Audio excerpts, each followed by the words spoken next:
Oh, it's not really. But it cuts to take the skin off the piece.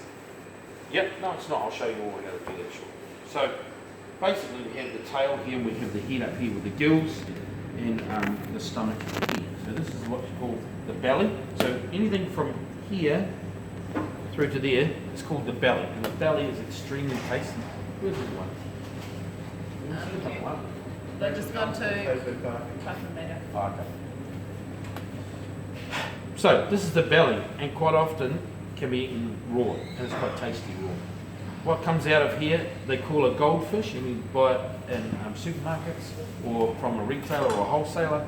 It's a smoked fin, where you just pick up the fin and you put it in your mouth, you squeeze down and it gets the bits of cartilage either side, and it squeezes the meat away when it's in your mouth. Okay. It's quite a nice thing to have, it's quite a nice thing to put on a menu. Okay, so this is the backbone. Remember, we're talking about a round fish here, so there's two fillets, one each side, because it swims like this, not like that. Okay. So what we need to do is we need to try and manipulate this in the best way possible to get it to be what we want. Now, there's nothing wrong with the tail from there down as far as flavour or meat's concerned. It just tends to dry out really quickly and not be as prettier looking as it should be. Okay. This is the loin, so basically up here, or this side here, to about there. Okay, and that's the belly. So the belly works really well with things like making, pastrami's, tartars, ceviche, those sorts of things. What would be the best part for making the sushi?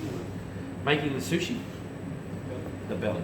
You just put it, so you cut a big raw strip and you put it in there. Okay, so basically a sashimi. Now you can peel the whole fillet from the skin. What I'll do is I'll show you how to peel a whole fillet, then we'll do a piece and I'll show you how to peel a piece. Okay. So these have been pin boned. They already come in pin boned. So that means you can see a line of holes basically running from about here to the top. See those lines of holes? That's where the pin bone comes in. Now the pin bone goes in on an angle like that. So to pin bone a piece of salmon, you should actually come in with pliers on this side and pull it this way. Always have a bucket of water or whatever with you. Pliers, dip it into the bucket, next one, and so on down the line. Okay? Right. Now we're going to be doing quite a bit of salmon when it comes to the midwinter Christmas. So, touch wood, you guys will be. I might peel them myself, just so we don't waste too much. But everything else you guys will be doing. Right? So, now here's an old trick. Get your knife, poke your finger through. Okay. Because you can't really eat this bottom part of it anyway. I always do it with my hand off the edge, bring my knife down, okay, so I hit that skin, yes, even the bloodline's still there, and then I just run my knife flat.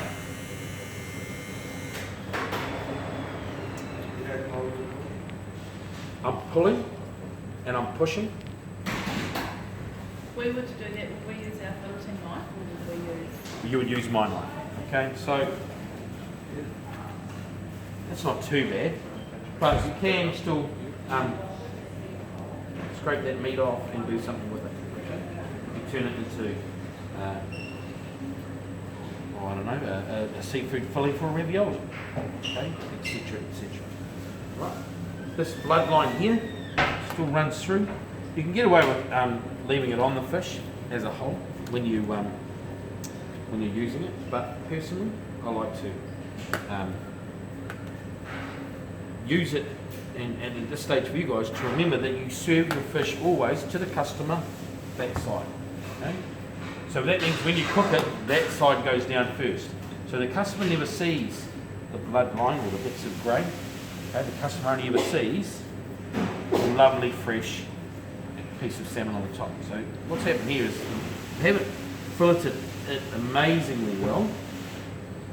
See this bit here? I've still got a bit of the dorsal fin on the top and bone here. Okay, so what we want to try and do is take this bit of fat. Now this fat is actually reasonably tasty as well, so you could use it to create flavour in whatever dishes that you're doing. So remember when we made the, we call it the chicken stock, and we took the fat away from the carcass before we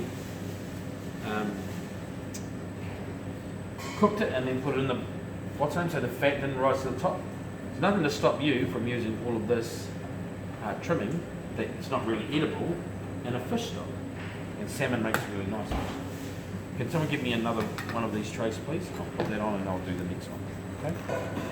Thank you. Go on, right?